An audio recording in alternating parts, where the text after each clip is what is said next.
तेलंगाना दिक्कत न्यूज़ में आप तमाम के खैर मकदम में बढ़ते हैं। खबर की जानिब केटीआर ने किया बड़ा ऐलान। बताया गया कि कल रियासत तेलंगाना के हर मंडल में बीआरएस पार्टी वर्कर्स एहतजाजी धरनों का करेंगे एहतमाम के केटीआर की जानिब से ये ऐलान बताया गया कि रेवंत रेड्डी सीएम तेलंगाना के एक बयान के बाद आया है। अगर अभी तक आपने चैनल को सब्सक्राइब नहीं किया तो फौरी कर लें। आलमी मुल्क की रियासती मुकामी खबरों के लिए देखते रहिए आपका अपना चैनल तेलंगाना दिक्कत न्यूज़। बीआरएस पार्टी ఆధ్వర్యంలో అన్ని మండల కేంద్రాలలో రేపు రైతులను కూడగట్టుకొని మా పార్టీ కార్యకర్తలు మేమందరం కూడా ధర్నాలకు పిలుపునిచ్చినాం.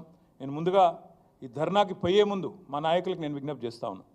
మీరు నిరసనలకు శ్రీకారం చుట్టే ముందు నిన్న ముఖ్యమంత్రి మాట్లాడిన చిల్లర మాటలు, ఆయన అవాకులు చెవాకులు కారు కూతలు ఏదైతే దిగజారిన బజారు భాష వాడిండో తెలంగాణ తల్లిని ఉద్దేశించి తెలంగాణ తల్లి విగ్రహం పెట్టాలని మనం అడిగితే ఆయన ఏదైతే ఒక బజారు భాష వాడినాడో దానికి నిరసనగా రేపు ఎక్కడికక్కడ మీరు ధర్నాకి ఉపక్రమించే ముందు తెలంగాణ తల్లి విగ్రహం ఉంటే ఆ విగ్రహానికి పాలాభిషేకం చేయండి, నిరసనలో కూర్చోండి.